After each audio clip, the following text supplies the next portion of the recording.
What I'm about to do now is I am going to explain what the militia is. And I'm going to use the Michigan Militia's own document I'm reading from right there. This is from the Michigan Militia in Defense of Liberty 2. This is on their website. And I'm not sure what the website is. Just type in Michigan Militia. You'll find it, believe me. And go back to me now. And I'm going to explain what the Michigan Militia says the militia is. Because, again, they are the most recognized of all the militias. And since I've met them, I kind of feel like I've intersected with them. They're real to me. I want to read some of this. So here we go. This is a bunch of questions people ask them. So number one, what is the militia?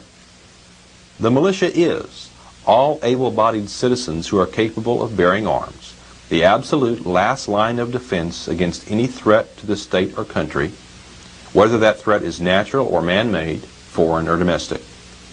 Our motivation is patriotism and a sincere desire to defend the Constitution.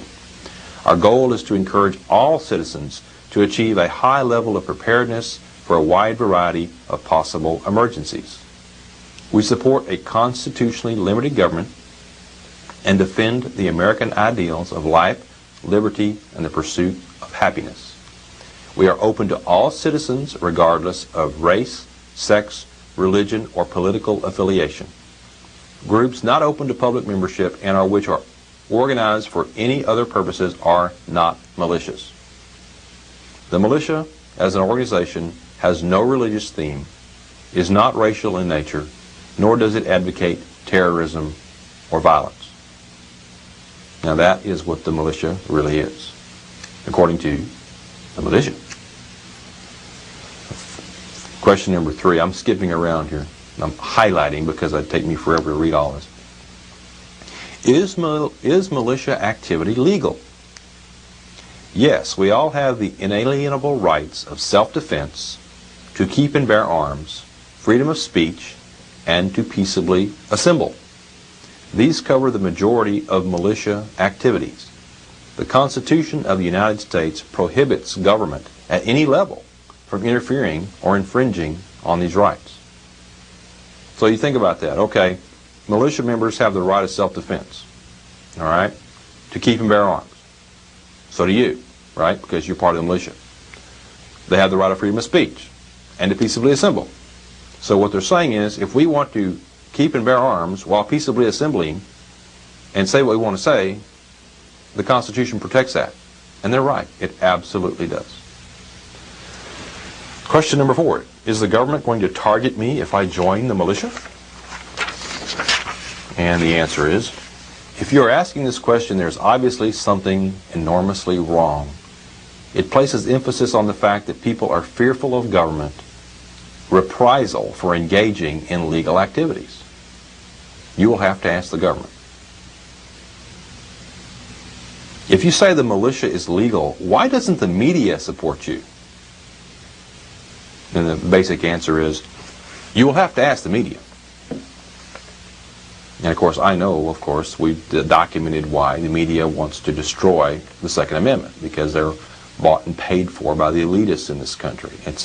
I don't want to go into that. I've documented it a million times, but the media is bought and paid for. They're all Council on Foreign Relations members, and the Council on Foreign Relations is dedicated to destroying the sovereignty of the United States. They say so. You know, the best documentation for it is the Council on Foreign Relations. Go to their website. You'll find out. www.cfr.org. Are you racists? That's the other big thing. Racist militia. No. There are, however, individuals or groups that claim to be militias that say they are of a superior race fighting the, quote, great race war to annihilate the mud people, end quote. These individuals or groups are not militias. They are racists. And that's right. See the way it works? I don't care what color you are. If you're an American citizen and you are capable of defending your home, your state, your country, or helping out in times of an emergency, you are a member of the militia, regardless of your race or creed. It's very important to know that. Another question. Are you militant? And the answer is no. However, there are individuals or groups who claim to be militias that are determined to be engaged in combat and are aggressively active. These individuals or groups are not militias. They are militants. The point here he's making is just because you call yourself a militiaman doesn't mean you are. If you have some weird white supremacy agenda, you're not in a constitutional militia. You're not. You may say you are, but you're not. If you have some bizarre agenda to murder American citizens or whatever, you're not in a constitutional militia. The militia is to protect and defend the Constitution. If you don't believe that everyone has a right to life, liberty, and the pursuit of happiness, then you cannot be, by definition, in a constitutional militia. You can say it, and the media can say, oh, look, there's a militiaman, but it doesn't make it so. Isn't the militia the National Guard? No, the citizen militia is the unorganized militia.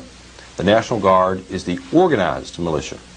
Federal law, 10 U.S.C. section 311A, B1-2, clearly distinguishes between the organized and unorganized militia.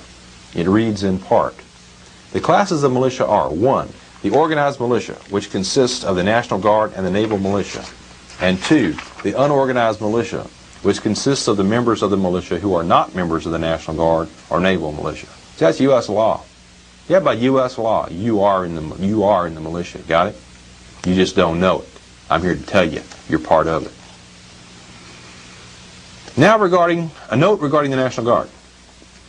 The National Defense Act of June 3, 1916 provides in part, quote, that the Army of the United States shall consist of the regular Army, the Volunteer Army, the Officer Reserve Corps, the Enlisted Reserve Corps, the National Guard while in service of the United States, and other such land forces as are now or may hereafter be authorized by law, end quote. We understand from this excerpt that your state's National Guard was federalized back in 1916. That's right. You know National Guardsmen can be ordered to Bosnia. You know it. State National Guardsmen can be ordered around, right, by the federal government. That means they were federalized. That means the organized militia is under the control of the federal government.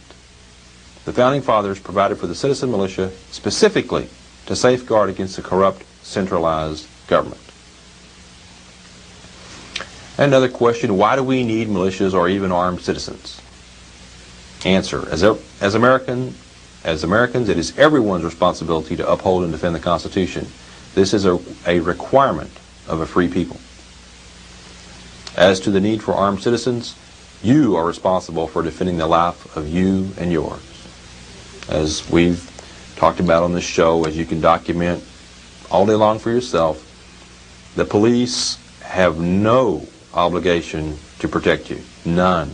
I mean, can you imagine how many times the police have been sued by people for not showing up in time? The fact of the matter is, it's physically impossible for them to show up on time. Therefore, they have no obligation